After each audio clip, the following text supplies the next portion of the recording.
오늘 이 본문의 말씀에서는 바울 목사님이 4절에서 그런 이야기를 합니다. 나의 기쁨을 충만하게 하라. 이 바울 목사님이 지금 빌립보 교회에 없는 상황이잖아요. 교회에 담임 목사가 없는데 성도들을 향해서 바라고 소망하는 게 있어요. 그 성도들이 그렇게 행동해 줬으면 좋겠고 그렇게 움직여 줬으면 좋겠다라고 하는 생각을 누가 가지고 있어요? 바울 목사님이 가지고 있어요. 그래서 나의 기쁨, 바울 목사님의 마음에 지금 목회자로서 교회가 어떤 방향으로 흘러나갔으면 좋겠다라고 하는 분명한 목적이 있죠. 그래서 그 목적에 대한 이야기가 오늘 2장 1절에서부터 나타나게 되는데 1절에 보니까 그러므로 그리스도 안에 무슨 권면이나 사랑의 무슨 위로나 성령의 무슨 교제나 긍휼이나 자비가 있거든 이래요.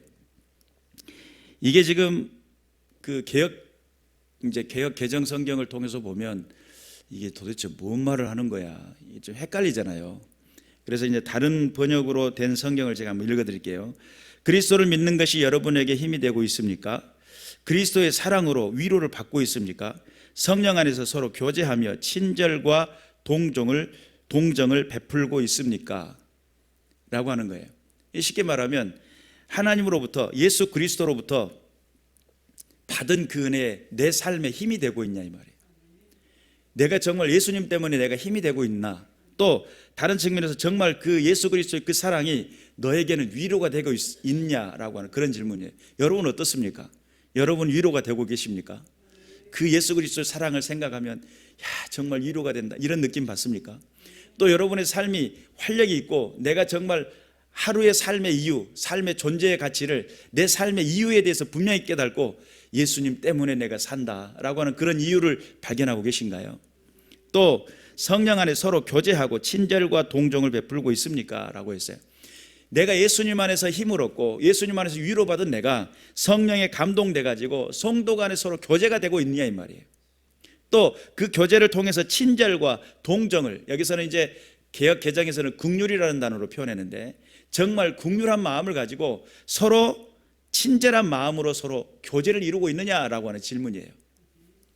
여러분의 삶은 어떻습니까? 예수님 안에서 예수님을 만나가지고 정말 내가 기도하고 힘을 얻고 하나님의 살아계신 은혜 가운데 살며 정말 성령의 그 위로와 성령의 그 강권하심이 나를 살게 하셨어요. 그래서 내가 만나는 모든 사람과 더불어 서로 교제하고 또 친절과 동정을 베풀며 살고 있습니까?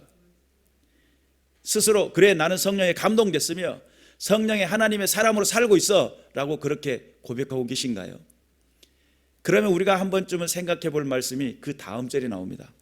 그렇다면 서로 한 마음으로 사랑을 나누고 한 뜻으로 하나가 되십시오. 한 마음이 되고 한 뜻이 되라는 거예요. 이게 한 마음과 한 뜻이라는 개념은 어떤 뜻이에요? 말 그대로 하나가 되라는 뜻이죠. 교회라고 하는 존재가 있어요. 빌립보 교회면 빌립보 교회가 가지고 있는 하나의 목적이 있어요. 다 다르지 않겠습니까? 빌립보 교회가 예를 들어서 우리가 올해는 이쪽 지역 구역을 전도해버립시다. 그냥 통째로 전도, 이런 목표를 가질 수도 있잖아요. 아니면 우리는 세계를 교구화시켜가지고 세계를 전도해버립시다. 이런 목적을 가질 수도 있잖아요. 그러니까 각 교회가 가지고 있는 목표가 다르고 각 교회가 생각하는 구상이 다르고 그들의 삶의 방식에 잘 사는 지역에서 생각하는 프로그램이 있을 것이고 못 사는 사람의 지역에서 할 수 있는 프로그램이 있을 거 아니에요. 교회가 움직일 때에 정말 주변 동네는 찌들어지게 가난하고 있는데 완전 고급스럽게 고급지게만 그 비용을 어떻게 감당할 것이며 또 고급지게만 열심히 해가지고 해놓으니까 수준이 안 맞아요. 그런데 정말 잘 살고 있는 사람들, 정말 부럽지 않고 내가 뭐 먹고 사는데 지장 없어 이런 사람들 앞에서 정말 가난한 사람들에게 적용할 수 있는 그런 일들을 계획을 세워가지고 접근한다면 도대체 우리 수준을 뭘로 보고 이럴 거 아닙니까? 그러니까 각 교회가 가지고 있는 상황, 그가 처해져 있는 그 상황 속에서 하나님을 어떻게 표현할 것이냐, 이것이 교회 공동체 목표를 가지고 있을 때에 어떻게 하라고요? 한 마음으로 한 뜻이 되라. 자, 그러면 오늘 여기서 교회에서 봉사하고 또 교회에서 섬기고 나는 기도하는 사람이다, 나는 하나님의 사람이다라고 하는 그런 나름 하나님 안의 삶의 가치 기준을 가지고 살아가는 많은 사람들에게 오늘 바울은 무슨 이야기를 하냐면, 너 정말 예수님 때문에 힘을 얻고 사는 거 맞아? 너 정말 예수님 안에서 네가 정말 그 사랑의 위로를 받고 사는 거 맞아? 네가 정말 그렇다면 성도의 교제를 나누고 그 가운데서 하나님 앞에서의 그 받은 은혜의 친절로 나타내고 정말 긍휼히 여기는 마음으로 다가섰다면 다음과 같은 일이 실행되어야 된다는 거예요.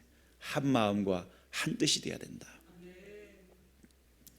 여러분, 평화라고 하는 단어, 화목이라고 하는 단어 있잖아요. 화목이나 평화나 비슷한 어떤 느낌을 가지고 있는데, 화목하려고 하는 거 있잖아요. 교회가 화목하다라고 하는 거, 이게 참 어려운 단어입니다. 여러분, 쉽게 표현하자면 화목은 연습을 통해서 이루어 나가는 거예요. 평화라고 하는 단어는 끊임없이 연습과 노력을 통해서 만들어가는 거예요. 왜인 줄 한번 설명을 이렇게 들어보세요. 정말 연애할 때 사랑한다고, 진짜 당신 없으면 없어, 이 세상이 안 꼽는 찐빵이고 알 없는 안경이고 막 이렇게 해가지고 사랑한다고 결혼을 했어요. 근데 결혼 생활 하다 보니까 그 삶의 모든 부분이 전체가 다 한꺼번에 잘 맞아가지고 정말 세상에 이런 인꼬부가 없다고, 이런 가정 보셨어요? 그런 가정이 있던가요? 설령 외적으로 있다 하더라도, 우리는 결혼을 단 한 번도 안 싸워봤어, 이런 가정이 있다 하더라도 왜 안 싸웠겠어요? 속에서는 천불이 나는데 참는 거지. 안 그래서 누군가 참으니까 싸움이 겉으로 드러나는 싸움이 안 나는 것처럼 보이지만, 누군가는 참고 있으니까 그것이 겉으로는 어떻게 보여요? 야, 저 사람 인꼬부고, 이렇게 보여지는 것이지, 솔직히 아주 속에서 천불이 날 때가 한두 번 아니에요. 이렇게 이야기하는 것이 오히려 더 정상적인 이야기예요. 그러니까 연애해가지고, 연애할 때는 정말 막 안 보면 눈앞에서 눈만 감으면 그녀가 보이고 막 이러다가 결혼해서 딱 보니까 날마다 보니까 이상하네, 평상시에 만날 때랑 얼굴이 좀 달라졌는데 좀 뭔가 좀 바르고 막 이래야 되는데 안 바르고 잠결에 깜짝 놀래가지고 누구시냐고 막 이렇게 할 정도가 되고 막 이렇게 되면, 그러면 그 가운데서 그 만남 속에서 뭔가 생활의 삶의 치부를 보고 모든 관계 속에서 그것을 볼 때 화목을 만들어 간다라고 하는 것은 연습이 필요합니다. 결혼을 아무리 잘해가지고 좋게 잘 살고 잘 사는 사람들도요, 그것이 하나의 그 악구가 맞아지기까지 얼마나 많은 시간 동안, 나는 세모고 상대방은 네모야, 그러면 세모와 네모가 붙여놓으면 면이 맞을 때는 좋은데 삐걱거릴 때 모서리가 들어올 때는 어떻게 해야 돼요? 이 안 맞는 거잖아요. 그러니까 그것이 맞춰지기까지, 평화를, 면과 면이 맞아질 때까지 그 시간이, 모서리가 모서리끼리 부딪히지 않도록 면과 면이 만날 때까지 연습이 필요하다. 요렇게도 맞춰보고 요렇게도 맞춰보고, 이렇게 맞추니까 엄청 싸웠네, 그리고 또 이렇게 맞춰보고 이렇게 되니까 서로 모난 부분은 서로 피해가기도 하고, 그러다 보니까 되는구나 라고 하는 것을 삶을 통해서 배워가잖아요. 평화라고 하는 단어 또는 화목이라고 하는 단어는 수없는 많은 시행착오를 거치고 또한 그것을 만들기를 노력해서 만들어가는 거예요. 예전에 제가 한번 그런 이야기를 했을 거예요. 행복이라는 것은 누군가의 양보를 통해서 만들어지는 게 아니고 서로 양보하고 서로 만들어가는 것이 행복이다. 아마 그런 이야기를 예전에 했을 거예요. 우리가 분명히 알아야 돼요. 지금 현재 빌립보 교회라고 하는 이 교회가 정말 하나님 보시기에 정말 아름답고 귀한 교회예요. 문제는 이 교회 안에 삐걱거린다는 거예요. 무엇 때문에 삐걱거리냐면, 나는 능력 있는 사람이야, 나 기도하는 사람이야, 하나님의 뜻대로 사는 사람이야, 성령에 감동된 대로 내가 이끌림 받는 사람이야, 이렇게 이야기하는데 하나가 안 된다는 거예요. 한 목소리를 못 내고 한 마음을 갖지를 못한다는 거예요.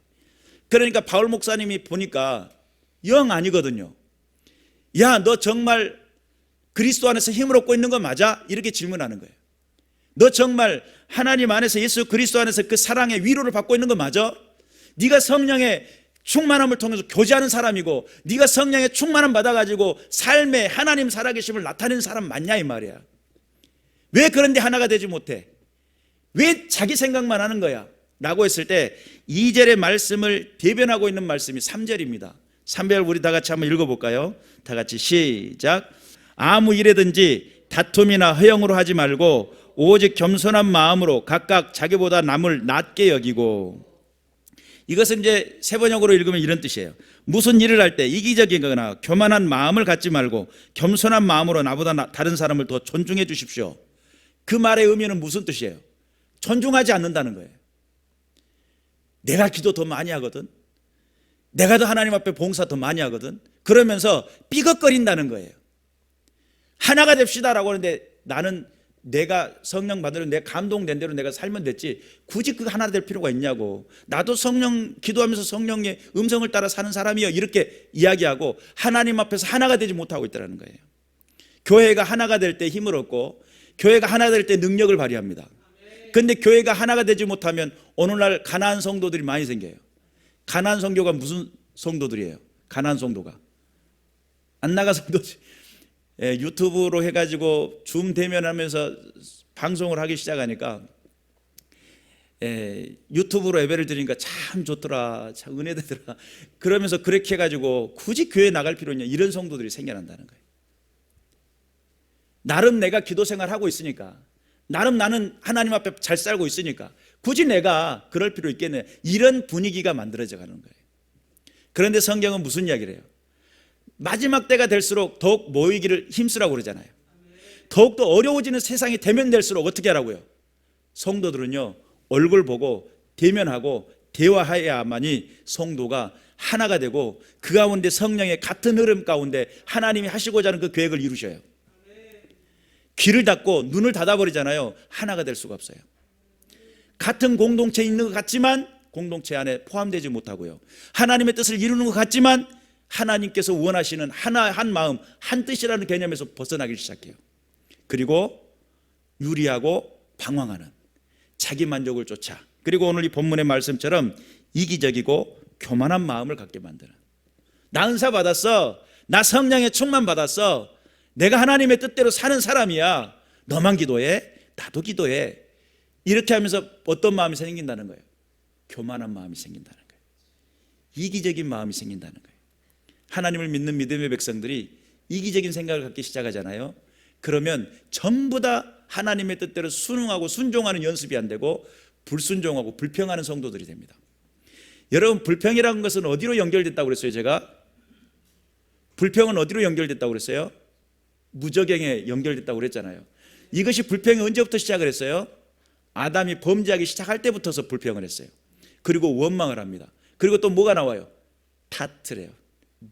하나님 때문이잖아요. 탓을 해요. 당신이 주신 저 여자가 그랬잖아요, 저 뱀이 그랬잖아요, 나는 그럴 생각이 이만큼도 없었는데, 막 이러면서 이렇게 하고 있을 때 깎고 집어버려야 되는데, 근데 우리가 그런 측면에서 원망과 불평은 무엇을 가로막냐면 하나님 안에서 하나가 되는 것을 가로막아요. 하나님의 뜻대로 한 마음이 되는 것을 가로막아요. 하나님께서 원하시는 일들을 하지 못하도록 마음속에, 참 여러분 경건하게 살려고 작정하잖아요. 진짜 경건하고 살려고 하는데 마음속에 타고 들어오는 생각이 미묘하거든요. 하나님 앞에 집중하려는데 그 집중을 방해를 하거든요. 하나님의 뜻을 순종하려는데 그 순종을 방해하거든요. 근데 그 방해가 마귀로부터 왔다는 것을 인식하지 못하면 계속적으로 그 유혹에 넘어질 수밖에 없어요. 깨어 있어야 됩니다. 그래서 자기 생활을 열심히 하면서 다른 사람이 하는 일에 관심을 가져 내 마음에 기쁨이 넘치게 해 주십시오 라고 했어요. 다시 말해, 이 빌립보 교회 안에는 하나의 문제가 있었는데, 허영과 다툼이라고 하는, 그들의 마음속에 이 허영이라는 것은 자기만족이라는 개념 속에 들어있거든요. 나를 포장하고 나를 극대화시키는 게 허영심이야. 허영과 같이 따라붙는 게 뭐예요? 사치잖아요. 그래서 나를 뭔가를 포장하려고 하는 게 허영이거든요. 여러분, 은사가 포장되려고 하면 자기 과장이 되거든요. 또 성령의 강권적인 역사를 받았다라고 하는 이야기를 하려다 보니까 나는 대단한 사람이 되어 있는 거예요. 성령의 은사를 받고 강권적인 역사를 받은 사람들은 이 허영이 아니라 하나님 앞에 순종하는 자리, 하나님 앞에 희생하는 자리, 주님의 그 쓴 고난의 쓴 잔을 나도 감사히 받으며, 그렇죠, 그 남은 고난에 참여하며 예수와 복음을 위해 살겠습니다, 이런 자세가 되는 것이지, 내가 성령 받았다고 해서 나는 괜찮은 사람, 이런 개념으로 허영과 사치로 나를 만들어 간다면, 여러분, 그 사람은 과연 영적 교만이라고 하는 것은 무섭습니다. 하나님 안에서 영적 교만은요, 하나님이, 그것은, 그 영적 교만은 반드시 해결해야 될 부분이에요. 하나님 앞에 깨어 있어야 돼요. 정말 기도하는 사람일수록 하나가 되는데 힘씁니다. 정말 말씀의 사람일수록 하나가 되길 힘씁니다. 또 뿐만 아니라 하나님 앞에 성령의 힘을 얻고 성령의 내 안에서 위로와 평강을 누리고 하나님 안에서 서로 친절함과 또한 긍휼을 나타내는 믿음의 사람이라고 결단을 내리는 사람일수록 이기적인 마음이 없어요. 지난주에 제가 여러분에게 말씀을 드렸던 복음에 합당한 삶, 제가 4가지를 총 얘기했어요. 첫 번째, 한 마음과 한 뜻으로 신앙을 위해 협력하는 것, 이게 복음에 합당한 삶이라고 했어요. 두 번째, 대적자들 앞에서, 분명 너희는 대적을 받을 것인데 대적자들 앞에서 두려움이 없을 거다. 정말 복음에 합당한 사람은 하나님 나라가 소망이 보여지고 하나님의 뜻을 순종하는 사람이 될 것이다. 그러니 세상의 그 외압적인 그거 앞에 두려움을 갖지 않는 당당하도 복음의 확신을 갖는 믿음의 사람일 것이다. 또 세 번째, 복음을 위해 결단을 하는데 고난까지라도 감내하겠다는, 그리스도의 남은 고난에 참여하겠다는 결단이 있는 사람일 것이다. 네 번째, 복음의 증명, 그냥 추상적인 모습이 아니라 복음의 증명을 위해 선한 싸움의 증이 되는 삶이 될 것이다. 증인이 되는 삶을 살아가는 믿음의 군사들 되시길 바라고, 정말 한 마음 한 뜻대요 하나님께서 원하시고 기뻐하시는 그 은혜의 삶을 이루어드리고, 어지럽고 온탁한 이 세상 속에 우리 이마 맞대고, 이마만 너무 가까운가? 우리 서로 얼굴 맞대고 하나님의 나라를 만들어 봅시다. 하나님의 교회를 세워 봅시다. 우리의 언어가 서로 소통하고 만남과 관계를 통해 하나님 살아계심을 증명해 봅시다. 하나님 지금도 역사하신다니까. 지금도 우리 가운데 함께 하신다니까. 아니 구약시대 때, 아니 신약시대 때 나타났던, 초대교회만 나타났던 그 신유의 역사가 그때만 있었겠느냐 이 말이에요. 성령의 강권을 통해서 악한 영 어둠의 권세가 떠나가는 것이 그때만 있겠느냐 이 말이에요. 우리가 하나가 되면 하나님의 역사를 이루실 줄로 믿습니다. 우리가 믿음을 다하고, 작은 믿음일지라도 하나님 우리가 주님을 믿고 의지하오니 우리 가운데 함께하여 주시옵소서, 이런 강력한 믿음을 가지고 있다면 하나님께서 일하실 줄로 믿습니다. 어둠의 권세는 물러갈 줄로 믿습니다. 또한 아버지 모든 질고의 세력들이 예수 이름으로 떠나가게 될 줄로 믿습니다. 그렇다면 한 마음 한 뜻이라고 하는 목표가 우리 앞에 서게 됩니다. 우리는 어떻게 할 것인가? 우리의 삶의 시간을 드려야 돼요. 삶의 시간을 쪼개야 됩니다. 하나님 안에서 하나가 되기 위해서 노력해야 돼요. 하나님께서 원하시고 기뻐하시는 뜻이 어디 있는지를 분별하며 하나님 일하시옵소서. 장작불도요 같이 붙여놔야 불이 붙어요. 붙어있는 장작도 딱 띄워놓으면요 식어요. 그런 거 안 해보셨어요? 어렸을 때 불장난 저는 좀 이렇게 해봐가지고 집도 태울 뻔하고 산도 500평 태우고 아주 하여튼 그랬어요. 그런데 불장난 하다 보면 이게 불이라는 것은 장작을 갖다 모아놓으면 이게 복사열이라는 게 있어요. 신앙은요 복사열을 통해서 내 신앙의 열정을 통해 가지고 상대에게 열정이 전달되는 거예요. 내가 주를 사랑하는 마음이 상대에게도 그것이 하나의 효과가 되는 거예요. 근데 내 사랑하는 마음을 다른 사람에게 안 보여줘. 내가 하나님 앞에 열심히 살고자 하는 것들을 상당히 경계를 두고 거리를 둔다면 과연 역사가 일어날까? 지금의 뜨뜻미지근한 이곳에 나의 뜨거운 기도가, 이 뜨뜻미지근한 이곳에 나의 뜨거운 열심과 봉사가, 이 뜨뜻미지근한 곳에 하나님의 살아계신 열정이, 그 사막에다가도 장미꽃을 장미꽃인지 뭐 하여튼 동백꽃인지 모르겠어요.